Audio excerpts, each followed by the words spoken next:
Hello student, आप सभी का एमडी टेक्निकल क्लासेज में बहुत बहुत स्वागत है। बच्चा लोग, जैसा कि आप लोगों को पता है कि आरआरबी जेई 2025 का फॉर्म बनना स्टार्ट हो चुका है। बच्चे लोग फॉर्म को भर रहे हैं और जैसे जैसे फॉर्म को भरना स्टार्ट कर रहे हैं बच्चे लोग, उनके सामने बहुत सी समस्याएं, बहुत से प्रश्न, बहुत से क्वेश्चन उनके सामने आ रहे हैं फॉर्म को भरने में। हालांकि यूट्यूब के प्लेटफॉर्म पे बहुत से टीचर्स स्टूडेंट के सामने आने वाले इस प्रॉब्लम को सॉल्व कर रहे हैं, पर इसके बावजूद भी एक होता ना कि जब फॉर्म को भर रहे हैं तो एक जेन्युइन कोई नोटिस आया होता, कोई गाइडलाइंस आया होता, जिससे कि हम एकदम क्लियर रहते कि हाँ, हम जो फॉर्म भर रहे हैं बिल्कुल सही भर रहे हैं। तो जैसा आप देख रहे हैं मेरे पीछे ये जो क्वेश्चंस आप देख रहे हैं, ऐसे ही लगभग 80 क्वेश्चन जो कि रेलवे ने एक डॉक्यूमेंट को रिलीज किया है, उस डॉक्यूमेंट में ऐसे 80 क्वेश्चंस हैं जो कि एक स्टूडेंट के दिमाग में आते हैं और रेलवे ने उसका क्लियर जवाब दिया है। तो अब कोई डाउट नहीं होगा आपको, क्योंकि एक वीडियो में 80 क्वेश्चन के क्या उन्होंने जवाब दिए ये बता पाना तो जाहिर सी बात है मुश्किल है, पर हाँ, जो सब इंपॉर्टेंट है वो मैं जरूर आपको बता दे रहा हूं, ठीक है, जो आपके फॉर्म को फिलअप करने में आपकी मदद करेंगे। तो आइए बिना समय गवाए मैं जल्दी से चलता हूं उस डॉक्यूमेंट पे। तो देखिए, रेलवे ने देखिए फ्रिक्वेंटली आस्क्ड क्वेश्चन ऐसा करके एक डॉक्यूमेंट को रिलीज किया है जिसमें 80 क्वेश्चन उन्होंने दिए हैं। जैसे पहला ही क्वेश्चन है कि भैया फॉर्म कब से भराएगा, तो फॉर्म 31 नवंबर से भराएगा। फॉर्म की लास्ट डेट क्या है, तो फॉर्म 31 नवंबर से फॉर्म भरना, 31 अक्टूबर से फॉर्म भरना स्टार्ट होगा और 30 नवंबर तक फॉर्म भराएगा। ठीक है ना, ये हो गया। फिर बात करते हैं what are the dates for modification of application. अब ध्यान सुनिए इस बात को। पहला चीज, फॉर्म फिलअप करते वक्त, फॉर्म को भरते वक्त कोई भी जानबूझ के गलती नहीं करता है, यह बात तो सही है, पर फिर भी अब आप ध्यान सुनिएगा, कब आपको एकदम ध्यान से फॉर्म को भरना है। ध्यान रखिएगा, जब आप अपने आरआरबी का अकाउंट को क्रिएट कर रहे होंगे तो अकाउंट बनाते वक्त जो डिटेल आप भर रहे हैं उसको सावधानी से भरिएगा, क्योंकि वो बाद में भी मॉडिफाई नहीं हो पाएगा, आप उसको सही नहीं कर सकते हो। दूसरी चीज, आप आरआरबी के जिस जोन को सेलेक्ट कर रहे हो फॉर्म भरने के दौरान, वो भी ध्यान से सेलेक्ट करिएगा, क्योंकि वो भी आपका आगे चल के मॉडिफाई नहीं होगा। इसके अलावा बाकी चीज बेटा आप एडिट या मॉडिफाई कर सकते हो। उसके लिए जो करेक्शन विंडो है या मॉडिफिकेशन विंडो है वो 2 नवंबर से लेके 12 नवंबर तक आपका ओपन रहेगा। यहां पर देखिए 3/11 लिखा है, खैर ये 3 नवंबर से लेके आपका 12 दिसंबर तक आपका ओपन रहेगा। क्लियर है, यहां तक कोई डाउट तो नहीं है। अच्छा, अब बात सुनिएगा, आगे की चीज मैं बताऊं। My final year result are expected after.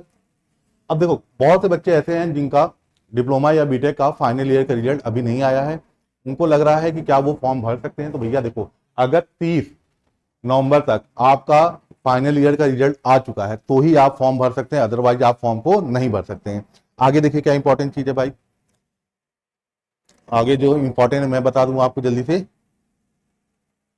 देखिए, can I edit create an account detail. ध्यान रखिएगा, यहां पर लिखा है candidate can not edit any detail of create an account.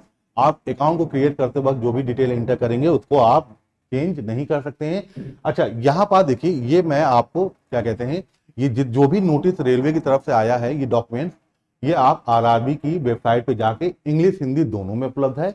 और मैं क्या करूंगा, चूंकि छोटे छोटे लिखे हैं, आप उम्मीद है पढ़ नहीं सकते हो, तो मैं इसको टेलीग्राम चैनल @JEE एग्जाम मैं लास्ट में बताऊंगा, उस पर अपलोड कर देंगे ये पूरी नोटिस को, आप इसको आराम से पढ़ लीजिएगा। ठीक है, फिर इसके बाद जो इंपॉर्टेंट चीज है वहां पर देखिए भाई, क्या मोबाइल से आप फॉर्म फिलअप कर सकते हैं। तो भैया देखो, रेलवे ने क्लियर किया है कि बहुत ऐसी चीजें हैं जो मोबाइल पे सही से वर्क नहीं करेंगी, तो फॉर्म को भरना है तो सबसे बेटर रहेगा कि आप डेस्कटॉप या लैपटॉप की मदद लें। ठीक है ना।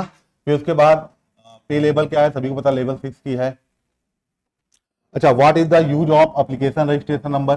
तो एप्लीकेशन रजिस्ट्रेशन नंबर का क्या यूज है भैया, देखो फॉर्म को भरोगे तो जब आप सबमिट कर दोगे तो आपको एक नंबर दिया जाएगा जिसे कहते हैं एप्लीकेशन रजिस्ट्रेशन नंबर। तो इस रजिस्ट्रेशन नंबर को कोई प्यारी सी जो फेवरेट डायरी हो उसके सबसे पीछे अच्छे से लिख लीजिएगा, क्योंकि जब तक रिक्रूटमेंट प्रोसेस पूरा खत्म नहीं होता है आपको इसको याद रखना, जब भी जरूरत पड़ेगी आपको मिल जाए। फिर what is the crucial date for PWBD certificate. तो जो पीडब्ल्यूबीडी के कैंडिडेट्स हैं वो भैया ध्यान रखेंगे 30 नवंबर तक उनके पास उनका पीडब्ल्यूबीडी का सर्टिफिकेट होना चाहिए। ठीक है ना। Can I apply different RRB for same पे लेवल। तो आप लेवल 6 की नौकरी के लिए क्या, अगर आपको लग रहा है कि आप एक, देखो आरआरबी का मतलब होता है जोन से, क्या आप एक साथ कई जोन ले सकते हैं? तो नहीं भैया, आप एक टाइम पे मतलब आप एक ही जोन को सिलेक्ट कर सकते हैं। वही चीज देखिए यहाँ लिखा है, can I apply to more than one RRB, क्या आप एक फॉर्म फिलअप करते वक्त कई जोन को सिलेक्ट कर सकते हैं? तो ऐसा बिल्कुल नहीं है, आप कई जोन को नहीं सिलेक्ट कर सकते, सिर्फ एक ही जोन को सिलेक्ट कर सकते हैं जो बाद में मॉडिफाई भी नहीं होगा, है ना। और जो मॉडिफिकेशन फीस है भैया उसमें 250 रुपया लगता है, तो सोच समझ के फॉर्म भरिएगा, जो भी आपका मॉडिफाई हो सकता है। फिर can I apply multiple application to same RRB, तो ये भी ध्यान रखना भैया कि एक ही जोन के लिए आप कई फॉर्म को नहीं भर सकते हैं, कुछ लोग चालाकी करते हैं भैया, तो वो काम ना करिएगा। देखिए फिर लैसिक सर्जरी के बारे में क्या कह रहा भैया कि कोई दिक्कत नहीं है, अगर लैसिक सर्जरी आपने करवा रखा है तो इसमें कोई प्रॉब्लम नहीं है, बस जो आपका जो मेन नोटिफिकेशन वैकेंसीज का आया था उसका मेडिकल स्टैंडर्ड B2 और C2 को जरूर एक बार चेक कर लीजिएगा। फिर बात कर रहा भैया, अगर आप पासवर्ड भूल गए हैं लॉगिन करने के लिए तो आप क्या करेंगे भैया, तो आप फॉरगेट पासवर्ड पे जाइएगा, वहां पर अपना mobile number, email ID, date of birth enter करेंगे तो आपको नया पासवर्ड दे दिया जाएगा, इसमें कोई दिक्कत नहीं है। और देखो यहाँ पर लिखा है can I change my chosen RRB, जो भी आपने जोन को सिलेक्ट कर लिया एक बार, अब आप उसको फिर से, चाहे आपका मॉडिफिकेशन विंडो ओपन हो उससे कोई फर्क नहीं पड़ता, आप फिर से नहीं वो कर सकते हैं, ठीक है ना, चेंज।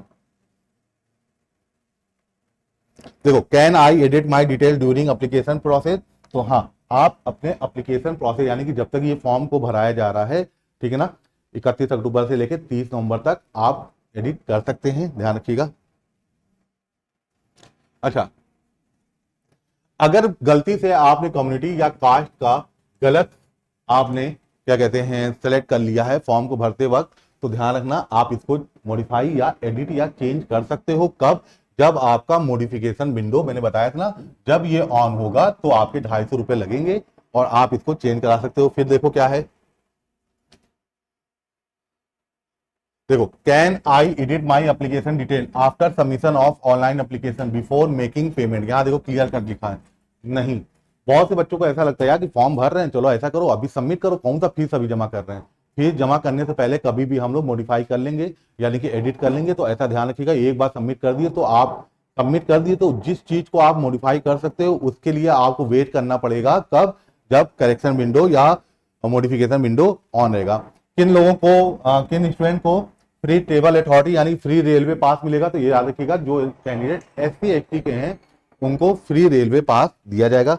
अगला चीज बात करते हैं कि, अच्छा एक चीज ध्यान रखिएगा, व्हाट इज EBC, तो रेलवे के अनुसार जिनकी इनकम 50,000 से कम है उनको इकोनॉमिकली बैकवर्ड क्लास में कंसीडर करते हैं, या जिनके पास BPL कार्ड्स हैं। अब आपके पास अगर EBC का सर्टिफिकेट है, ठीक है, तो उस केस में ध्यान रखना है आपको कि आपको कोई रिजर्वेशन मतलब वैकेंसी के अगेंस्ट कोई रिजर्वेशन नहीं मिलेगा, आपको सिर्फ एक फायदा होगा कि जो आपकी फॉर्म की फीस है उसमें कुछ कंसेशन आपको मिल जाएगा, बस और कुछ नहीं। देखिए what will happen if a candidate fail to produce EBC certificate, तो ये सारी बातें ध्यान रखिएगा। अब नेक्स्ट जो है, अब देखिए ये कह रहे हैं माइनॉरिटी में किसको इंक्लूड करते हैं, तो जैसे मुस्लिम, क्रिश्चियन, सिख, बौद्धिस्ट, जैन और जॉर्जिस, पारसी, इनको बेटा ये माइनॉरिटीज में इंक्लूड करते हैं, पर ध्यान रखिएगा माइनॉरिटीज का वैकेंसी के अगेंस्ट कोई रिजर्वेशन नहीं है, बस फीस कंसेशन उनको मिलता है, ठीक है। फिर अगर हम बात करें, अब देखिए who are eligible for fees concession, तो जैसे SC/ST, ex serviceman, PWBD, female, transgender minorities and EBC यानी कि इकोनॉमिकली बैकवर्ड क्लास के कैंडिडेट ही आपके एलिजिबल होंगे। आगे आगे देखते हैं जो इंपॉर्टेंट चीज है भाई। अब देखिए क्रूशियल डेट क्या है, तो ध्यान रखिएगा भैया फॉर्म के जो लास्ट डेट है उसको ध्यान रखिएगा, ठीक है ना। देखिए क्या लिखा है, community category status for SC/ST OBC closing date of submission of application, तब तक आपके पास रहना चाहिए। I have done degree in electrical, can I अगर आपने बेटा बीटेक या BE की 4 ईयर की आपने डिग्री ली रखी है तो आप एलिजिबल हैं। क्या आप I have complete 2 year diploma, I am eligible to apply, ध्यान रखना भैया इन्होंने साफ साफ मना कर दिया, नहीं भैया 3 साल का डिप्लोमा जो उन्होंने किया है वो एलिजिबल होंगे। आगे सर्विसमैन के लिए है, बाकी चीजें आप लोग देखिएगा, जो इंपॉर्टेंट है वो मैं बता दूं। अब देखिए what is the bench mark degree of disability specified for PWBD, तो याद रखिए भैया मोर डिसेबिलिटी शुड बी 40% और मोर, ठीक है, ये ध्यान रखना है। और जो इंपॉर्टेंट चीज है, बाकी चीज तो आप सभी को मेरे ख्याल से पता ही है, एक बार जरूर आप पूरा इसको पढ़िएगा, ठीक है ना।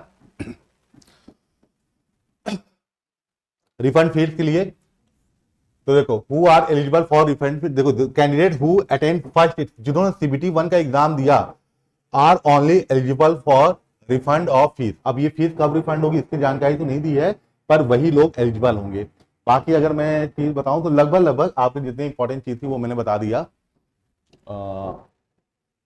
ठीक है। अब भैया ये साइज की देखना भैया, डॉक्यूमेंट को अपलोड करते वक्त इसकी फीस मैंने पहले ही बना दिया था, ठीक है ना, इसका एक वीडियो, फोटो और सिग्नेचर को कैसे अपलोड करना है। अब देखिए, what are the stage of recruitment process, how I know schedule. देखो, तो पहला आपका सीबीटी 1 होगा, फिर आपका सीबीटी 2 होगा, फिर डीवी होगा, डॉक्यूमेंट वेरिफिकेशन, फिर आपका मेडिकल, ठीक है। तो निगेटिव मार्किंग भैया 1/3 की आपकी निगेटिव मार्किंग है, इसका ध्यान रखिएगा। लैंग्वेज के लिए आप देख लीजिएगा एक बार, तो इस हिसाब से भैया अगर किसी भी प्रकार की अभी भी आपको प्रॉब्लम रह गई है पूरे नोटिस को पढ़ने के बाद, तो आप इस क्या कहते हैं मोबाइल नंबर पे, रेलवे का ही मोबाइल नंबर, इस पे फोन करके आप वो ले सकते हैं, ठीक है। तो ये सारी चीजें हैं, पूरी कहानी, आप लोग इस सारी चीजों को अच्छे से पढ़ लीजिएगा। देखो, whether OBC present in state list are eligible for OBC NCL reservation. तो ध्यान रखना भैया, बहुत से स्टेट में जो ओबीसी होते हैं, जब वो सेंट्रल की बात आती है तो हो सकता है उसमें उनका लिस्ट में नाम ना हो, तो ऐसे में रेलवे एक सेंट्रल की नौकरी है, तो आपके पास जो सर्टिफिकेट हो कास्ट का, बेटर हो कि वो आपका सेंट्रल का हो, गवर्नमेंट, ठीक है ना। चलिए, अब सारे बच्चे जो क्या कहते हैं आरआरबी की तैयारी करना चाहते हैं एक डिसिप्लिन मैनर में, प्रॉपर वे में, वो एमडी टेक्निकल क्लासेस के इंजीनियर बैच पे जा सकते हैं। ये बैच भी 3 प्रकार के हैं। पहला बैच है कॉम्बो, जो इसमें सीबीटी 1 और सीबीटी 2 के सारे सब्जेक्ट की लाइव क्लास आपको देखने को मिलेगी। किसी कारण से क्लास अगर नहीं कर पाए तो रिकॉर्डेड मिलेगी, सभी स्टडी मटेरियल दी जाएंगे। ये पूरा बैच आपको 899 में मिल जाएगा। अगर जो स्टूडेंट सिर्फ सीबीटी 1 चाहते हैं वो इस बैच को सारे फीचर के साथ 699 का मिल जाएगा ये बैच, और जो स्टूडेंट सिर्फ सीबीटी 2 चाहते हैं वो ये बैच को 799 में ले सकते हैं। तो ऐसे जो भी जानकारी आपको मिलती रहेगी हम लोग आपसे साझा करते रहेंगे। ये इसका मतलब यही कि बस आपको पता चले। इसके लिए अगर आपको इस बैच से जुड़ना है तो एमडी क्लासेस का ऑफिशियल ऐप को डाउनलोड करिएगा मोबाइल पे, नाम रोल नंबर से रजिस्टर करने के बाद एमडी टेक्निकल क्लासेस पे जाइएगा। पेड कोर्स पे जाएंगे, जब पेड कोर्स पे जाएंगे तो आपको इंजीनियर बैच दिखेगा और यहाँ से आप सेलेक्ट कर सकते हैं, ठीक है। और इस यही जो आपका नोटिस डॉक्यूमेंट्स आए हैं, ये जो मैं आपको बता रहा था, अगर ये आप चाहते हैं तो @JEE एग्जाम से आप ले सकते हैं टेलीग्राम चैनल पे, ठीक है। Thank you very much.